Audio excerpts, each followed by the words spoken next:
Dear student, in the last lecture we have seen a physical quantity, that is acceleration, then next force and acceleration. Try this. Take a glass marble and let it roll on a big smooth tabletop. आता काय सांगितले, एक मोठी अशा प्रकारच्या गुळगुळीत असताना जो काही पृष्ठभाग जो आहे तर त्या पृष्ठभागाच्या टेबलावर काचेची असणारी जी काही खेळामधली असणारी जी काही गोटी जी आहे तर ती गोटी घेऊन ती काय करायची, आपल्याला घरंगळत त्या ठिकाणी जाऊ द्यायची. आकृतीमध्ये दाखवल्याप्रमाणे आपल्याला त्या ठिकाणी लक्षात येताना दिसते. या ठिकाणी आकृतीमध्ये त्या ठिकाणी दाखवलेले. त्याच्यानंतर पुढे after some times its velocity will decrease and it will stop. काही वेळानंतर आपल्या असं लक्षात येताना दिसतंय की ती असणारी जी काही मान जी आहे ती गोटी जी आहे तर त्या गोटीचा असणारा जो काही वेग जो आहे तर तो वेग आपल्याला त्या ठिकाणी मंदावलेला त्या ठिकाणी दिसेल. Next, on a carrom board to the carrom coin push by a striker will move forward some distance and then come to a stop. त्या ठिकाणी दुसरं आपल्याला त्या ठिकाणी दिसतंय की या ठिकाणी असणारा जो काही कॅरम बोर्ड जो आहे तर त्या कॅरम बोर्डच्या बाबतीमध्ये सुद्धा आपल्या लक्षात येताना दिसते की कॅरम बोर्डवर स्ट्रायकर जो आहे तर त्या स्ट्रायकरनं ढकललेली जी काही सोंगटी जी आहे तर ती सोंगटी सुद्धा अशीच त्या ठिकाणी पुढे जाऊन त्या ठिकाणी आपल्याला थांबताना त्या ठिकाणी दिसेल. आता पुढे, if the coin is push after applying the talcum powder the carrom board it will keep moving for a longer time and then come to a stop. मग आता अशा प्रकारचा असणारा जो काही कॅरम बोर्ड जो आहे तर त्या कॅरम बोर्डवर आपण त्या ठिकाणी असणारी जी काही पावडर जी आहे त्यालाच त्या ठिकाणी कोणती पावडर म्हटलेली, टॅल्कम पावडर जी आहे तर ती टॅल्कम पावडर टाकून त्या ठिकाणी असणारी जी काही कॉइन म्हणजे सोंगटी जी आहे तर ती सोंगटी जर त्या ठिकाणी आपण जर ढकलली तर ती जास्त काळ त्या ठिकाणी पुढे जात राहील आणि नंतर त्या ठिकाणी ते आपल्याला काय होतं नसते थांबताना त्या ठिकाणी दिसते. आता what can we infer from this, याच्यावरून आपल्याला काय लक्षात येताना दिसतं. The velocity of the coin decreases due to the force of the friction and then the coin stop. आपल्या असं लक्षात येताना दिसतंय फ्रिक्शन म्हणजे घर्षण बल जे आहे तर त्या घर्षण बलामुळं सोंगटी जी आहेत कॉइन जे आहे तर त्या कॉइनचा असणारा जो काही वेग जो आहे तर तो वेग त्या ठिकाणी कमी होतो आणि त्याच्यामुळे ते असणारी काही कॉइन जे आहे तर ती कॉइन त्या ठिकाणी थांबताना दिसते. If the friction between the carom board and the coin is reduced, the coin keeps moving for a longer time.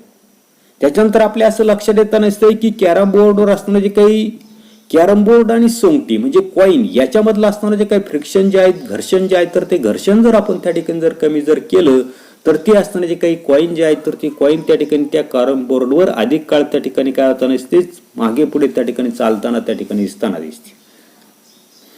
It would means that if no force of the friction is acting on a moving body, it will keeps on moving with a constant speed.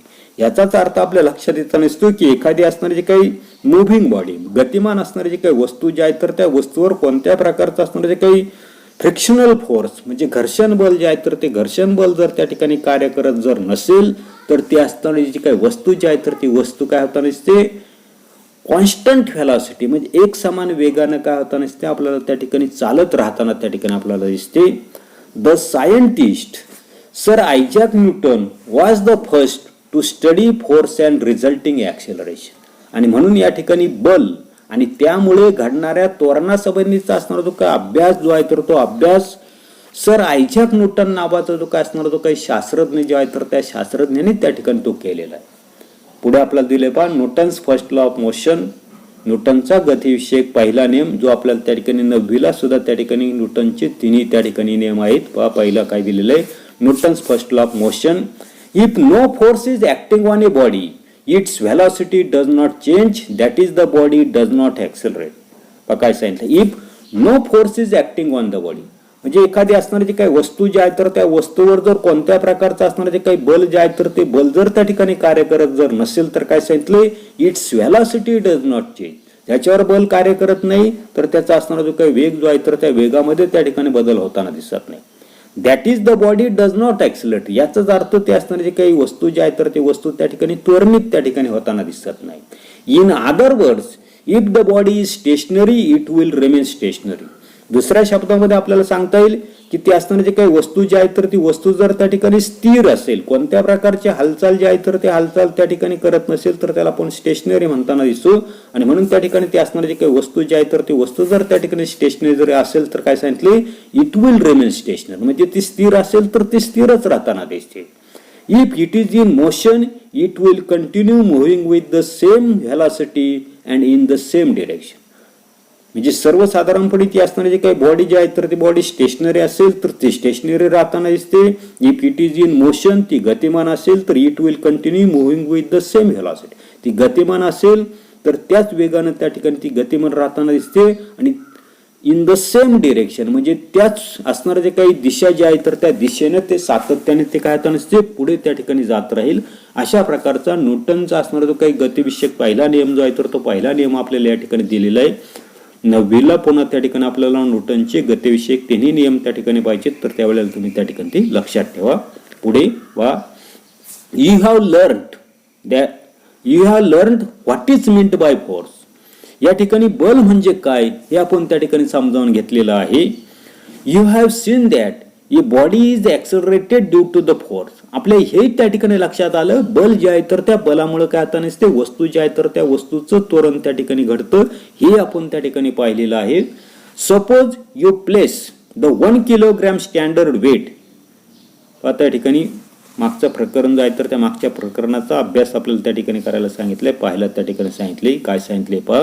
Suppose you place the 1 kilogram standard weight on the surface with no friction and pull it with an acceleration of 1 meter per second, the force applied is 1 Newton. म्हणजे सर्वसाधारणपणे 1 kilogram घर्षण नसलेला जो काही पृष्ठभाग जो आहे तर त्या पृष्ठभागावर आपण त्या ठिकाणी 1 किलोग्रॅमचं असणारं जे काही प्रमाण अशा प्रकारचं असणारं जे काही वजन जे आहे तर ते वजन त्या ठिकाणी ठेवलं आणि 1 मीटर पर स्क्वेअर इतक्या त्वरणानं तो असणारा जो काही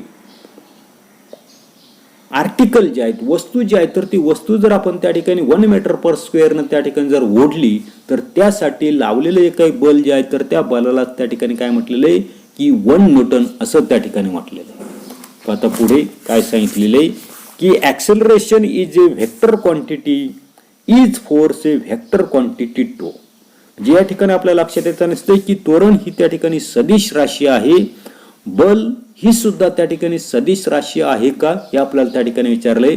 थोडक्यामध्ये आपल्याला सांगता येईल की according to the Newton's first law of the motion when the force is applied on an object acceleration takes place. आता आपण त्या ठिकाणी पाहिलं न्यूटनचा असणारा जो काही गतिविषयक असणारा जो काही पहिला नियम जो आहे तर त्या पहिल्या नियमानुसार ज्या वेळेला एखादी असणारी जी काही वस्तू जी आहे तर त्या वस्तूवर ज्या वेळेला आपण त्या ठिकाणी फोर्स अप्लाय करतो तर त्यावेळेला त्याच्यामध्ये ती वस्तू जी आहे तर ते ऍक्सेलरेट होताना दिसते, त्वरणित त्या ठिकाणी होताना दिसते. The effect of the force depends on both, that is magnitude and direction of the force.